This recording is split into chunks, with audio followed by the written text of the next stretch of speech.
Love this podcast? Support this show through the Acast supporter feature. It's up to you how much you give, and there's no regular commitment. Just hit the link in the show description to support now.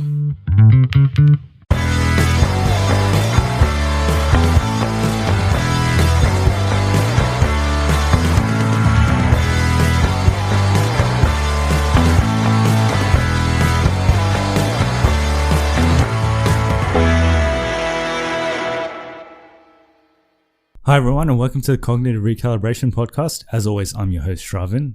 We've got Taran here with us. Hey everyone. We just watched The Joker.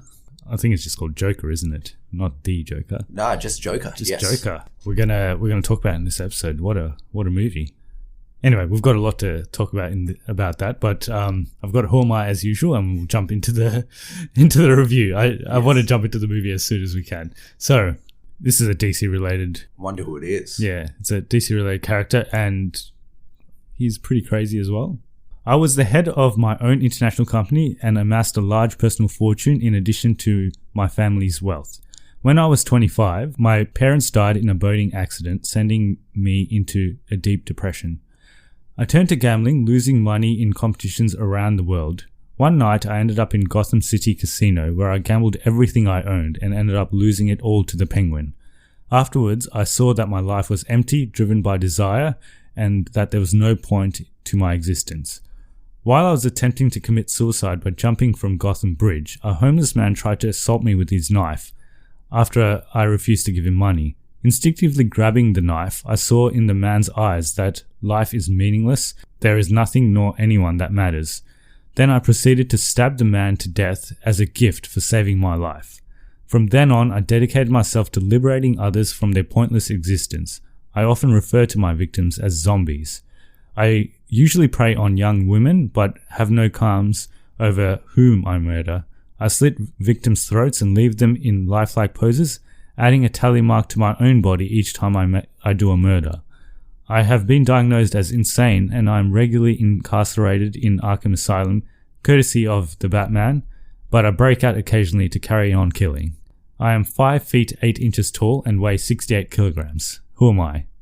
You already knew this one because you've read my script before we started. You left the script on the table, just ready to be read. So it was an accident. I knew who it was anyway. Sure. Yes. Yeah. Joker. So it was released on the 31st of August in Venice Film Festival. Yes. So that's when all received the 8 minute. Have we talked about standing ovations in this podcast before? No, we haven't. No. I just want to make a little highlight of standing ovations. I think it happened with Once Upon a Time in Hollywood as well. How long did that get? I think it got like more than this. Okay, so this got an 8 minute standing ovation. Yes. Yeah. It's a really long time for a standing ovation. How does that work? Like, do they start clapping straight after the credits start rolling, or do they wait for the credits to finish and they start clapping? I don't know. But either way, it's stupid and it's way too long for someone to be clapping. And at most of these film festivals, the directors are there as well. So are they clapping their own work, or do they just stand there like... Do they stand there and say thank you? Yeah. And if you think about it, 8 minutes is a very long time for someone to be clapping. Does it go on and off? Do they clap and then they like slow down a bit? Hum and then it's like encore, they clap again. And I don't know. It's either way, it's stupid. And I think these standing ovations need to stop. Yeah. But this is a film festival, so it's it's not people like you and me that go to these things. So yeah. That's my little rant about standing ovations. Whenever I hear a movie got whatever standing ovation, I automatically already think it's going to be a shit movie. Like, it puts me on the bad side of the movie. So you're walking into this movie with low expectations. I hate it when they say that. So yeah. But anyway, got a 8 minute standing ovation on the 31st of August in Venice, but it was officially released to public on the 4th of October. It's directed by Todd Phillips, who made the Hangover movies. Do you like any of the Todd Phillips movies? To be honest, I haven't. You haven't seen any? Really seen. I think I've seen Hangover 1, but I haven't seen any of War Dogs. War Dogs, yes. And he's done that movie with Robert Downey Jr. Which one? Robert Downey Jr. and Zach Galifianakis. Due Date? Yeah. Is that all he's done? No, he's done other stuff too. I looked at his filmography, but they're all like comedies. Like Hangover style sort of comedies. I've seen all of them except War Dogs and Hangover 3. And War Dogs is a comedy as well, right? Sort of. Like dark comedy. But this certainly is not a comedy. So it's starring Joaquin Phoenix as Joker and as Arthur Fleck. So in this movie, he's that character Arthur Fleck for most of it. So it's basically about that transformation from this person to who we know as the Joker. Budget-wise, it's a $55 to $64 million movie, so it's not an expensive comic. Cheap. Yeah, like compared to other comic book movies. But then again, this is not a regular comic book movie. There's no action. There it is. But it's not like a normal. It's not like the high octane action that you see in the other. Probably the superhero cheapest films. comic book movie in the last 10 years, I'd say. So I heard Birds of Prey's on the cheaper end as well. I think it's like more expensive than this. I think it's like 80, yeah. Yeah. Box office wise, so it's expected to do 85 million opening weekend in North America, which is on track to actually become the highest opening for a film released in October.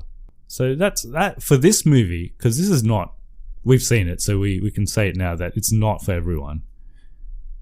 Definitely not. Yeah. Not for anyone under the age of 12, 15. Yeah. Definitely not for anyone under the age of 15. Yeah. And probably not for most over the age of 15 as Yeah, well. yeah. It's not like, it's not a regular superhero movie where, you know, everyone can enjoy it. It's not like Deadpool either, where it's just... it's not, well, it's not comedy, so it's not something you enjoy, like you necessarily enjoy, you laugh watching or anything like that. It's a different sort of movie. What is the story? What is the story? Okay, let's go through it. It's kind of the descent of a madman into... Well, he isn't mad at the start, but he does have a... I think he has a mental illness. Yeah, he's got a mental illness. Yeah. Yep. Yeah. And it's kind of his descent in a Gotham that's going to shit, basically. So Gotham's deteriorating. There's a big divide between the rich and the poor, and it's his play into its descent and how he becomes the Joker in the end. Yeah, and it's told in it's very much just a character story, so it's all around Joaquin Phoenix. Yeah, there's not many other characters in this movie, and there's not many that have much to do other than Joaquin Phoenix. We'll jump into positives and negatives. So I think everyone's going to say this first up. Joaquin Phoenix was absolutely amazing in this movie. Look, I wouldn't be surprised if he wins the Oscar for this. It is very much an Oscar movie. Is it? I think it is. Yeah. Okay. I think he should get nominated, 100%. He should definitely get nominated. Yeah. But he should probably win it, but I don't think he will, because the reason is it's still a comic book movie. So there's still is it though? That's something I'll get to later, but I don't think it is a comic book movie. But I think if they removed a couple of elements, this is basically not even a Joker movie. Yes, 100%. Yeah. But it's very much a film, not a movie once again. Yeah. And I think he should definitely get nominated. Unless there's something amazing that comes up, I think he'll win it. Because there's nothing that I can think of that's coming up or that's happened that will beat this performance. About his performance, first fact out of 17. I've got 17 facts. All right, okay, hit me with the first one. First one, he lost 52 pounds to prepare for this role. So how much is 25-ish kgs. That's a lot. He does look very skinny in this movie. Very skinny, yes. Very, very skinny. Yeah. Oh, that's commitment. Yeah, he's he a one of method those, actor. Yeah, he's one of those weird. Yeah. I personally think it's stupid when you're method acting, because I don't know, how long does it take to film a movie? 2 months? This sort of movie, yeah. Because there's not much. Yeah. So 2 months of his life he spent as this madman. It's a big toll on your body, and it's a big toll on your mind as well. Like, when you're playing this sort of character. Yeah. Yeah. This is what led Heath Ledger to kill himself. I don't think it's something you should be applauding. It's like, oh yeah, this is great. You acted as this person for 2 months. I don't know if it's true, but I think Heath Ledger had other stuff as well. I don't think it was just because he was the Joker, but he was. It drove him to insanity a little bit as well. Yeah. But look, lots of people do it, and I don't know. People think it's great when you do method acting. I think it's a bit stupid. You can you can act as someone. If you're a good actor, you should be able to come in and out of it. Yeah. You don't have to be that person. But I think for this sort of character, like to make it as convincing as it was, maybe because you felt like this was an actual guy. Like, yeah, 100%. Yeah. But I think if you're a good enough actor, you shouldn't have to be that actor 100% of the time. Yeah. Yeah. Depends. That's just my depends. view on method acting. I think it's a bit stupid. And you're also subjecting people to this outside of filming. Yeah. But I haven't heard any stories about this movie about Joaquin Phoenix. No, it's not like Jared Leto where he did some stupid shit. Yeah. Yeah. Actually, I have a fact later. I'll talk about it later. But yeah, that's my number one positive. And it's probably the only positive you need to even, because it's all about him, this movie. And he had to bring it, and he absolutely brings it. So that's pretty much what makes the movie. Other positives are, I think, the setting.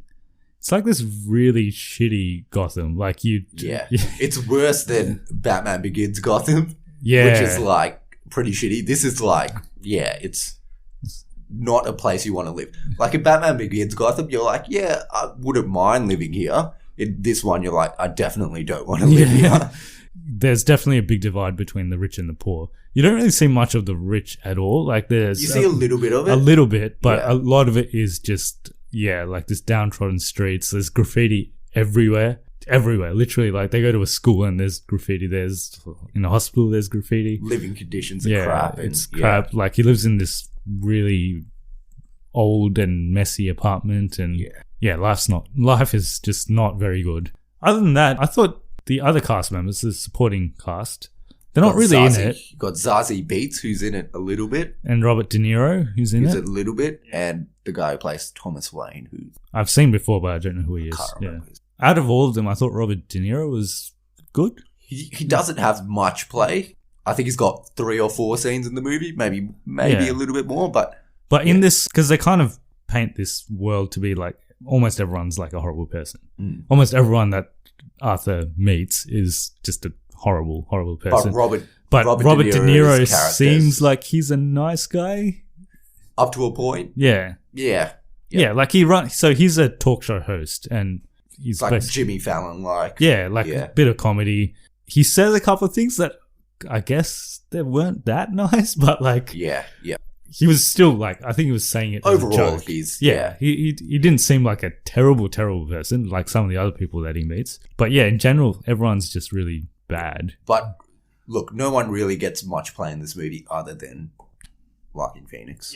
I only had one negative, and it's kind of a weird negative because you kind of need it, but at the same time you don't need it. So there are connections to the Batman universe in this movie, and sometimes they take you a little bit out of the movie. A little bit. I felt like they almost didn't even need that. So there's certain people that are in this movie that probably didn't have to be there. I'll go into it more in spoilers, but it probably wasn't required for this movie. This was really just about Arthur Fleck and how he transforms into the Joker. I don't think they needed it to be related to Batman in any way. In my view, this isn't a Joker movie. This is basically Taxi Driver or like a movie like that, and they've just put a slight spin on it and made it a Joker movie. Yeah. If you take out 2 or 3 scenes, it's not even a Joker movie. It's just a movie about someone that descends into madness. Frankly, I like it better when I think of it not as a Joker movie. When I think of it as a Joker movie, it's probably not as good. My favorite Joker is the one in the Batman animated series. Yeah. And he's a bit more... He's not as dark as this Joker, a bit more comical, but he's also crazy. This one's just super dark. And in the comics, this is based off fact number 2. You ready? Yeah. This is based off The Killing Joke. Have you seen it or read it? I have seen it. And the animated one that came out a couple of years ago. Yes. Yeah. Which is not a good movie. Don't watch it because it's very bad. But it's basically based off that. Parts of it were, like the Joker parts of it were good. I think the other parts of it weren't that great. Yeah. And it's a very dark version of the Joker, which, look, it works in this movie, but I don't know if I would like to see this in like a Batman movie. No, I think it's very much a standalone. Yeah. My only thing with this, before watching this movie, I thought, so all the other Jokers that you mentioned, like the Dark Knight Joker or the animated series Joker, you don't know where he came from. Like, his backstory is very much a mystery. How did he become this person? And that's a good thing. Yeah, that kind of like made his character more interesting in a way. And this tries to explain how he became that character. So I kind of didn't even want to know about that. Yeah. Well, for many, many years in the comic books, Joker didn't have an origin story. Yeah. He never had an origin story. And even to date, he doesn't have a specific origin story. There's like various theories of how he became the Joker, but there's no distinct origin of how he's the Joker. And it's good because it's mysterious and this crazy guy. I think it adds to his character. But like you said, this is probably not even a Joker movie. Like, it's barely a Joker movie. It's barely a Joker movie. It's a taxi driver-like movie. That's my third fact. Yeah. This movie has I've got something to say about that too, but it's got heavy influence from Taxi Driver. Yeah. Yeah, and that starred Robert De Niro. Yeah. Yes. Back when he was much younger. That was the only negative I had. Like, it probably didn't need the Batman connections, but I know why they made it a Joker movie. It appeals to a wider audience. Yeah. And also, look, it does kind of flesh out. In the end, it is. He ends up being the Joker. Like, you can see where he ends up. But for most of the movie, he's not. 95% of the movie, he's not. We'll talk about it more in spoilers, but we'll jump into. We'll do our rating, and then we'll jump into spoilers. So, Infinity Stone rating. Soul. This is weird because, okay, this character. It's like a despicable man, and. So at the start, I kind of felt sorry for him. I was like, this, he's having a bad time. He's not that bad a bloke, but slowly he starts like going. You stop sympathizing with him at one stage. Like, he does start doing stuff that is probably not warranted at all, and that's when you know that he's gone into madness. I'd be worried if someone liked the character in this movie. Well, like sympathize. I guess you can sympathize with him, but to an extent, at one stage, yes. But there's a certain point in the film where I think you crosses that line. You shouldn't be on the side of this character in this movie. You should be rooting for him. No, yeah, and I think that's what the director wanted. Another reason why this movie should be seen by young people is because they should be influenced by this, because it explores dark stuff and kind of like terrorizing society and stuff like that. I could see people taking this the wrong way. Yeah, definitely. It's not for kids. So it's not a Batman movie. So don't take your kids to this movie. Yeah. And even for the general audience, I don't think it's for everyone. But so it does have like soul in it. Yeah. Yeah. Half a stone. Yeah, maybe half a stone. Time. It's not a short movie, but a bit in the middle, dragged a touch. A little. I didn't feel bored though. I thought it was pretty engaging throughout. Yeah, I would say it's well paced, slightly draggy in the middle. But I'd probably give it the time. Power Stone? Not really. Nah. Not this too much action. Nah, this is not that sort of movie. There are some like shocking moments, but then I wouldn't say the action mind. Yes. Makes you think quite a bit. Yeah. Yeah. Reality. It's very much based in reality. Yeah. Yeah, like. Yeah. This is real. This is as real as it gets. Yeah, like it could actually happen. I could see like places, not in Australia, but places in America probably do look like this. Well, I hope not this bad, but yeah. I would say like some of the places in the hood and stuff like that. Yeah, well, like this is like it's obviously a fictional city, Gotham, but it looks like a really, really bad version of New York. New York, yeah. Space, not in this movie. Not in this one. Didn't need it. So it gets 3.5 out of 6. So yeah, I'd definitely give it a cognitive recalibration. I enjoyed this more than I even thought I would. Look, I went into this movie because of that standing ovation. I went into this movie thinking I would hate it. For some reason, when lots of critics like a movie, I'm like, fuck this movie. I just hate conforming to them. But no, I changed my mind. It's a good movie. Very good movie, actually. Yeah, I would say it's one of my favorite movies this year. Yeah. Would I watch it again? Probably not. It was too dark for me. I would watch it again, but I not immediately. Like, No. I'd take a break and then... This is not a movie that you get a bunch of mates around and like, let's have some fun, watch a movie. No. This is, like, it's heavy. Yeah. Very heavy stuff. Anyway, we'll jump into spoilers, what we think about it. So if you haven't seen the movie and you do care about spoilers, please watch the movie. Come back to this point in the podcast and we'll be talking spoilers. So at the start of the movie, so you meet this guy and he's working as a hire clown. Yeah, a hire clown, and he basically gets like bashed up by teenagers. Yeah, I finally got my wish of a bunch of kids bashing up a clown this year. He gets bashed up quite a bit in this movie. It disappointed me, but this definitely, Yeah. it's definitely provided. Yeah, so he gets... I thought there would be more of that, actually. What, of him just getting beaten up? Yeah, he gets beaten up twice. Yeah. Yeah, and he gets his revenge in the second one like straight away. So Yeah. I thought there would be a bit more of that, but yeah, I mean, I didn't mind. I didn't want him to I didn't want to see this guy getting bashed Beaten up. up repeatedly. Yeah. I would have minded. But yeah, like, so you see him and you kind of like, you feel a bit sorry for him because he's just trying to like make some money. Like, his mum's sick, like she's disabled or something. Yeah, she's sick. You find out later that she's also She's got, also mentally ill.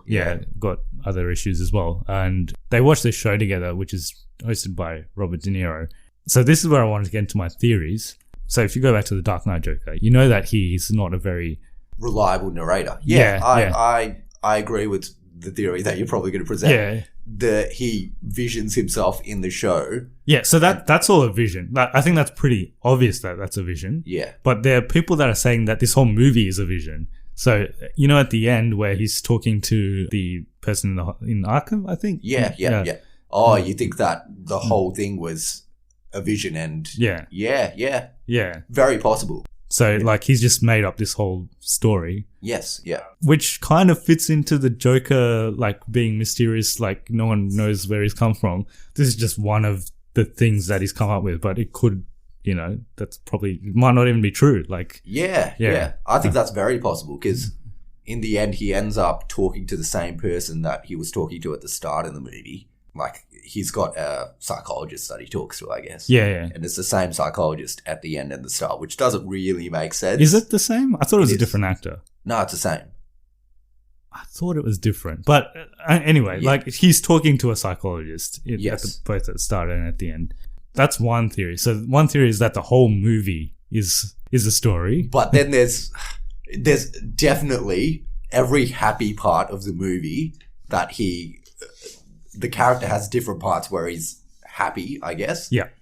Those are, I think Those it's are very all clear. fabricated. That's very clearly So a vision. pretty much everything that he experiences with his neighbor, with Zazie Beetz, is that's clearly that's a vision. all. That's all vision. That's proven as well. Like, you see that later. There's potentially all the stuff with his mum, where his mum shows him affection. Might That's also be also a vision because it's shown that he's abused. He visions that he went on this. He thinks he went on the show, and then Robert De Niro kind of hugged him, said, "I wish I had a son like you," and I think that's pretty clear that was a vision. That was a vision as well. Yeah. And then also when he's doing stand up, he thinks everyone's laughing at his jokes, but they're not. I think they're not, and that's a vision as well. And he has this disorder, which is an interesting take on the Joker. I thought that was a good take on it. Yeah. Did you like that? I thought it was good. Yeah. So he has these fits of laughter which are uncontrollable, and he can't help it. It's part of his like neurological condition or something. He basically laughs at the wrong times. Yeah. Well, it's just like whenever. Like, it's once he starts, he just can't stop. Which is a character trait of the Joker. He's always laughing. And I thought it was a good way of representing it. So basically at the start of this movie, you meet this character and you kind of sympathize with him a little bit. And he's trying to do stand-up comedy, and you start seeing that this guy's a little bit... He's off. There's something wrong with him because he laughs when everyone else isn't laughing. Yeah. And did you see how he doesn't actually know what's funny? Yeah. He goes to stand up and watches other people. He's not sure what's funny. He waits to see what everyone else is laughing about. Then he writes it in his book. It's like, people find this funny. Yeah. But he's actually not sure what's funny. Surprisingly, there were some parts in this movie that I actually laughed. Like, I actually found funny. Look, his jokes aren't bad. His delivery is horrible. Terrible. Yeah. His jokes aren't bad. But yeah, like you see this transformation because you see him at the start and he's not very confident. Like, he's got a slouch and, you know, he's just this guy that's down on his luck. But then when you That see him at takes a the turn. when you see him at the very end, when he comes on the show at the very end, you see this, like you see the Joker. Full confidence. You see the actual Joker, like how the Joker would actually be, and that was like a big difference from the start to the end. It kind of takes a turn at the point where he kills these 3 people on the train. I thought it would be then. He does take a turn there. It takes a That's where he starts to gain confidence. yeah, like it takes a slight turn. I thought that would be the point where he just clicks, but it wasn't. Like there's still an hour after that where he's still sort of like the But same. he's kind of, because Yeah. then he does stand up. He didn't have the confidence, but he does it outside. He envisions himself kind of going out with the neighbor. That is when he slightly turns, but I think the real turn, when he really slips into the Joker, is when he kills his mother. That's when a couple of revelations are made as well. So basically his mother is under the illusion that she had a son with Thomas Wayne, yeah. and Arthur is that son. And she tells Arthur, well, she doesn't tell him that. She writes a letter to Thomas Wayne, and then Arthur reads that letter, and he finds out, and he confronts Bruce Wayne. He goes to Wayne Manor. Well, he goes to Wayne Manor and sees Bruce Wayne. And he sees Bruce Wayne, which is a little bit... I thought that it scene was an was unnecessary scene. Yeah. probably not required. And then he does confront Thomas Wayne as well. Which was a good scene. And yeah, that was a good scene. And then Thomas basically tells him that his mother's She's mentally ill. Yeah. She's always had a mental illness, even when she did work for them. And he was actually adopted. And he was abused when he was a kid as well. And then he goes to, I think it's Arkham Asylum?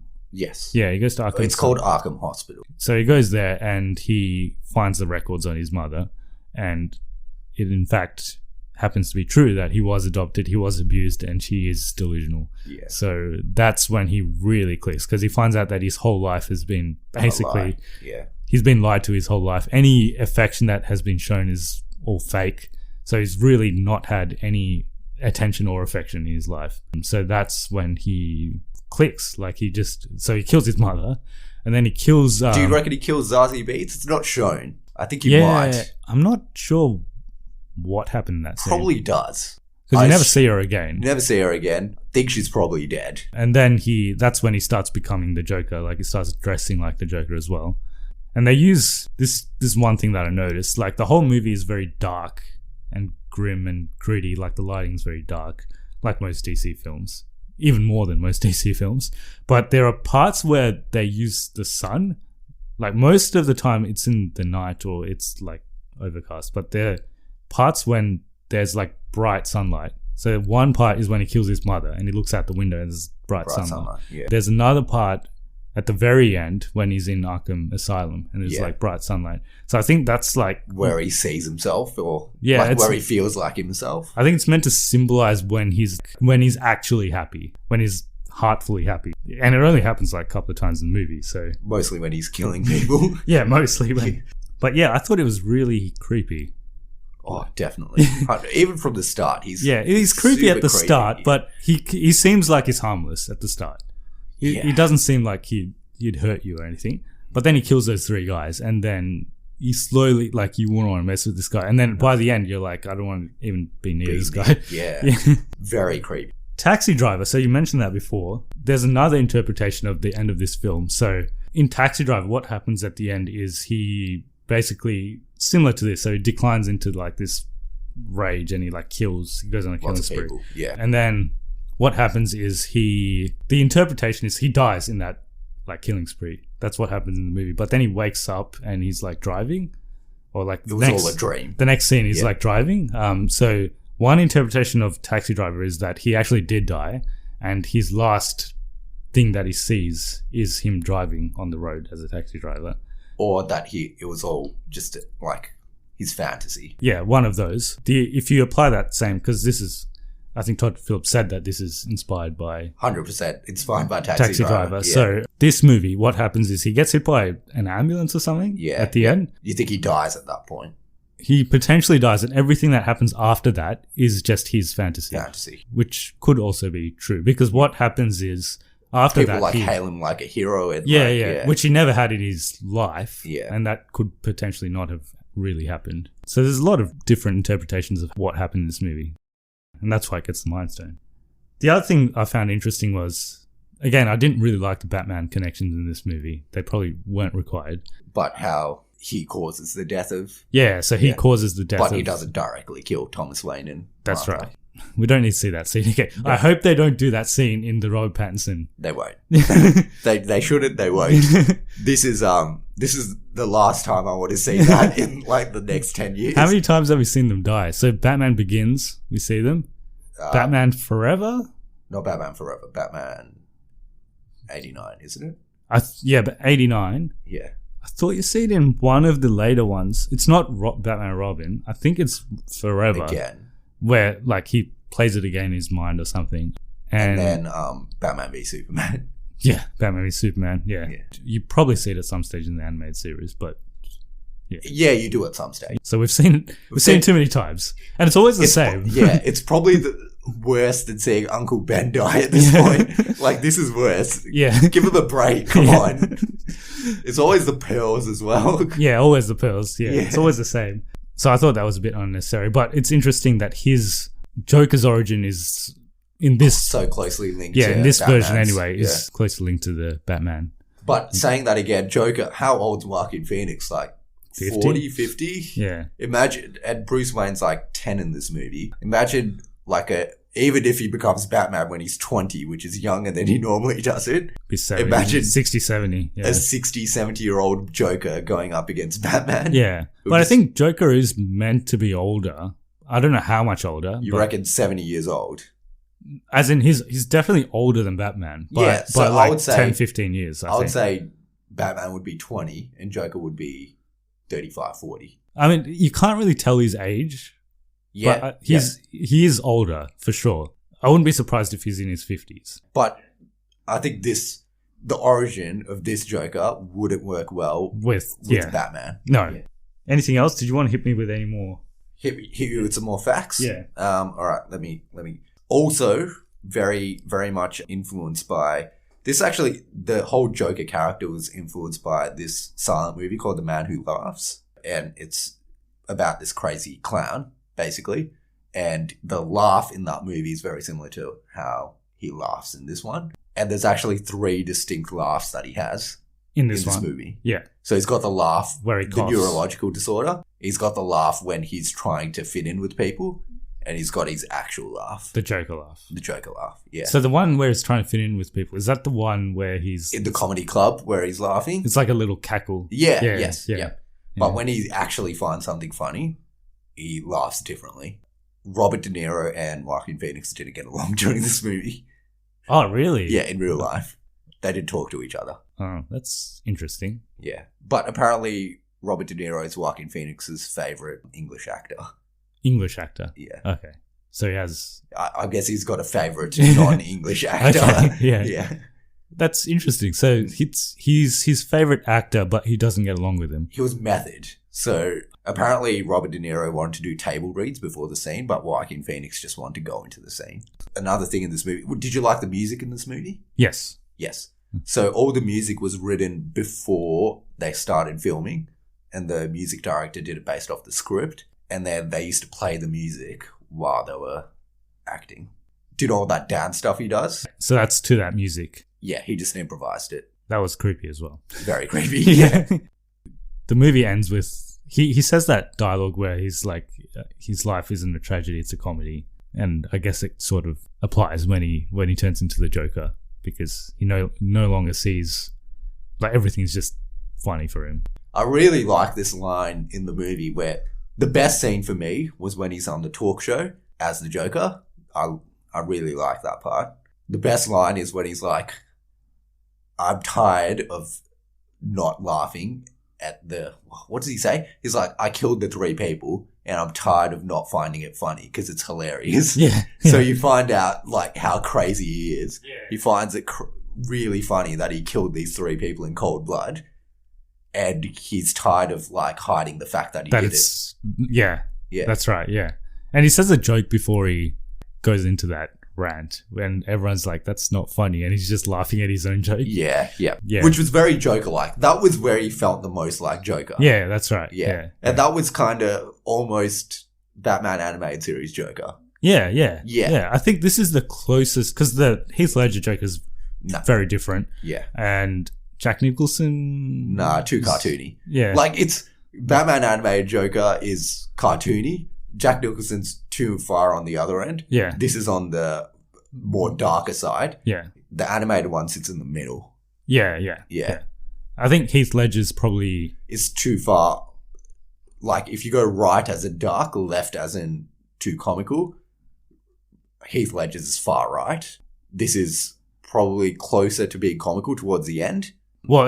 This fluctuates between Very dark. past Heath Ledger dark, Yep. and then closer to animated series. Yeah. And then Cesar Romero and Oh yeah, those guys are. they're Yeah, all left. Cesar Yeah. Romero's like the very end. Yeah.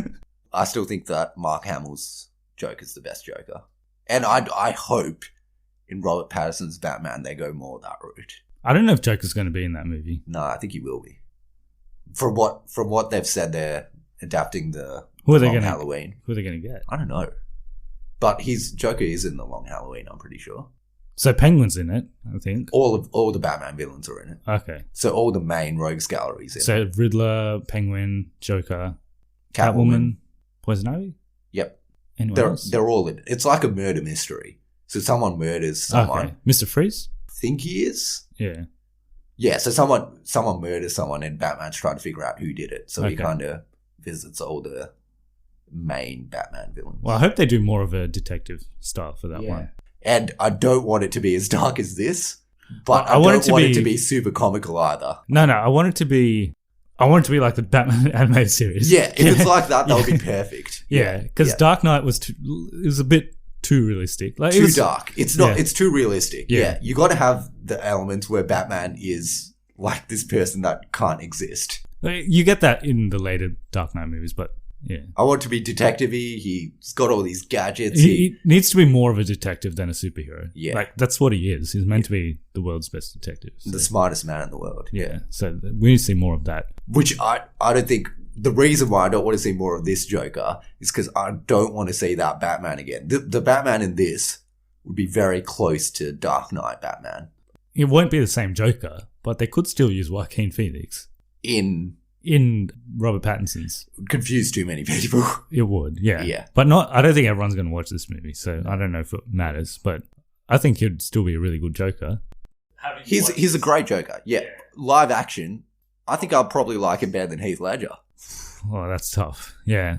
I think he's better than Heath Ledger. He's scarier than Heath Ledger. Yeah. Heath Ledger, like, I mean, yeah, he was scary, but this one, he's creepy crazy. and Yeah, like, yeah. he's just, and he's like, You get more into his psyche and you kind of see how he's thinking, and it's because Heath Ledger's Joker's like really articulate. So he's like the end version of the Joker.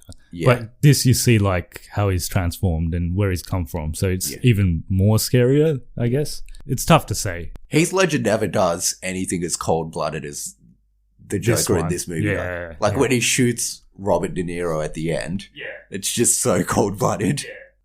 The Heath Ledger Joker, I mean, tried to blow up the hospital and stuff, but he wasn't successful. And everyone escapes before. Yeah. Like the Heath Ledger Joker never specifically kills. When he puts that pencil through that guy's head, does he kill him? he kills him, But that and guy's then a bad dude anyway. and at the start he kills everyone else that did the burglary. Yeah, but it's not as like the way he does it in this movie is just Yeah. so. And he like the Heath Ledger one does like say he uses knives, and you just never see it. Yeah, So he's probably just as bad as this guy, but you just never see it. This is R-rated, so they had a bit more leeway with all that stuff. That's right. Yeah. One more thing I wanted to mention before we close up. So right at the end, when he's in Arkham Hospital, Arkham When Asylum, he's walking away and you see the the blood. yeah. Why is it so like clean? Not sure. I didn't understand that. Yeah. So Does he kill the psychologist? I don't know. well, yeah. So I think he kills her, Yeah. but also Arkham, because he goes to Arkham before, and it's Yes. not like It's very dirty. dirty grimy. and yeah. grim and yeah. But this version, it seems to be like really clean, and there's a lot of light, and so another interpretation of that scene is that that's his version of heaven or hell or whatever. And that's Why does he where get chased by the guy at the end? because he's being questioned of all his crimes in his afterlife. Okay. Yeah. Yeah. No, look, I don't analyze movies too deeply, but I can see that Yeah. being, yeah. There's a lot of different interpretations. Look, to this that is a movie that you could analyze quite deeply. Quite deeply, yeah. Yeah.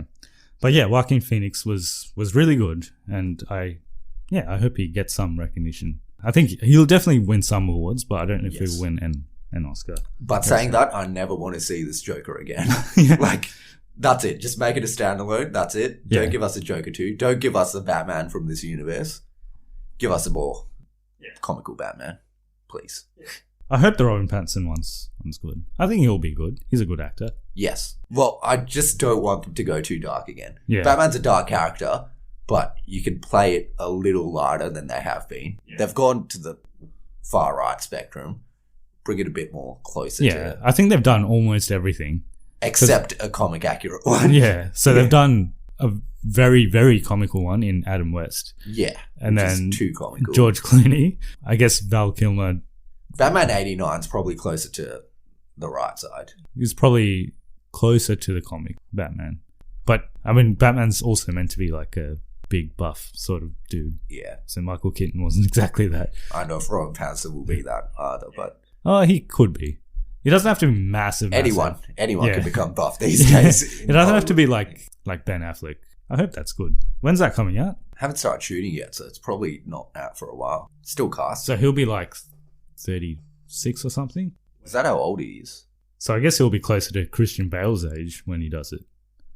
I think I'm hoping he'll be my favourite Batman. Yeah, a lot of people hated it when they announced him, but I think he'll be good. Because people don't know, he's 33. Yeah. People don't know him outside of Twilight. He's actually a pretty good actor. Yeah. He does lots of art house films that people seem to like. Okay, is that all we had for Joker? Anything else you want to? Look, there's probably a lot of Easter eggs and shit in it, but I don't know if this is that sort of movie. I don't think there was that many. I think I spotted one. There's when he goes into the apartment, there's a J on the door. Oh, okay. I don't know. There's probably other shit. And saying that, I'm probably never going to watch this movie again. Ever? I think I'll watch it again. I don't know. It's so dark. I don't know if I want to put myself through that again. I think I will revisit this at some stage, but it's not something you can watch immediately. You need some time away from it. Yeah, very good movie. It surprised me because this is not my type of movie. But look, I liked it. Have you seen Joaquin Phoenix in other movies? Because I don't think I have. I don't think I've seen his other movies. Let me just have a look at his film. At one stage, he was going to be Doctor Strange. He was, yeah. Yeah.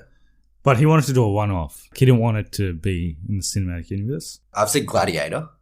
Oh, he's in Gladiator, yeah. Yep. Yeah. I've seen Signs. Signs. Is that the Shyamalan? Yeah, Shyamalan one. Brother Bear, I've seen. Oh, he's in Brother Bear. Okay. Yeah. He's more art house, so it's kind of not my scene. Did he play Jesus? Mary Magdalene? Mary Magdalene. I didn't even know that was a movie. With Rooney Mara. Yeah, he plays Jesus Christ in that movie. Fair enough. He was good in Gladiator. Was he? Wasn't he the Villain. bad guy? Yeah. I meant he's good in it. Like, Yeah. All right, we'll jump back to the Who Am I? And then we'll close up. I was the head of my own international company and I amassed a large personal fortune in addition to my family wealth. When I was 25, my parents died in a boating accident, sending me into a deep depression. I turned to gambling, losing money in competitions around the world. One night, I ended up in Gotham City Casino, where I gambled everything I owned and ended up losing it all to the Penguin. Afterwards, I saw that my life was empty, driven by desire, and that there was no point to my existence. While I was attempting to commit suicide by jumping off Gotham Bridge, a homeless man tried to assault me with his knife after I refused to give him money. Instinctively grabbing the knife, I saw in the man's eyes that all life is meaningless and that nothing nor anyone matters. I then proceeded to stab the man to death as a gift for saving my life. From then on, I dedicated myself to liberating others from their pointless existence. I often refer to my victims as zombies. I usually prey on young women, but have no qualms over whom I murder. I slit my victims' throats and leave them in lifelike poses, adding a tally mark to my own body each time. I have been diagnosed as insane and I'm regularly incarcerated in Arkham Asylum, courtesy of the Batman, but I break out occasionally to carry on the killing. I am 5 feet 8 inches tall and weigh 68 kilograms. Who am I? It's Victor Zsasz. Yes. So he's in Birds of Prey. He's in Birds of Prey. Yeah, Yes. he's in the trailer. So he's the bad guy? No, Black Mask is the bad guy. Played by Ewan Ewan McGregor. McGregor. Victor Zsasz isn't really like a big bad guy in the Batman universe. He's more like one of the goons that one of the bigger bad guys kind of hires to do their work. He's like the biggest serial killer in the Batman universe. That's all we had, I think. People want to get in touch with us. How do they go about it? Got Instagram and Facebook at Cognitive Recalibration. We had a boomerang on there earlier from when we watched this movie. We did. Yes. And if you want to email us, we're at cognitiverecalibrationpodcast@gmail.com, or we have Twitter at CRecalibration. If you want to follow me personally, I'm _Tarunraj at Instagram. And we are available on all podcasting platforms, so whatever your favorite podcasting service is, we'll be on there. And do give us a review if you have the time, because it helps us be more visible on the search engines. So if you've got some time, give us a review. And do tell your friends about this podcast if they do enjoy this sort of thing. Next episode, we're going to be doing Gemini Man, because we've got an advanced screening tomorrow in 3D high frame rate, which is going to be very enjoyable. Look, it looked good in the trailer with the high frame rate. Was that a high frame rate trailer? I think it was. It did look a bit different. Yeah. So it could be okay. Yeah. But together with 3D, we'll see how it looks. Yeah, it's giving me bad memories of The Hobbit. High frame rate looks a bit weird in The Hobbit, though. It looks like everything's speeded up. Yeah, it looks fast. It looked okay in Gemini Man trailer. Yeah. So could be okay. Let's see what happens. So that'll be our next review. And then we've got pretty packed month. I think we've got Maleficent, Zombieland. Yep. We'll probably be splitting up some movies. Yeah. Knives Out, Frozen 2. Charlie's Angels. That's in November, but we've got Charlie's Angels is in November. We've got Terminator Dark Fate. There's kind of a busy time. It's busy time. All right. So thanks for listening to this episode, and we'll see you guys in the next one. See you later.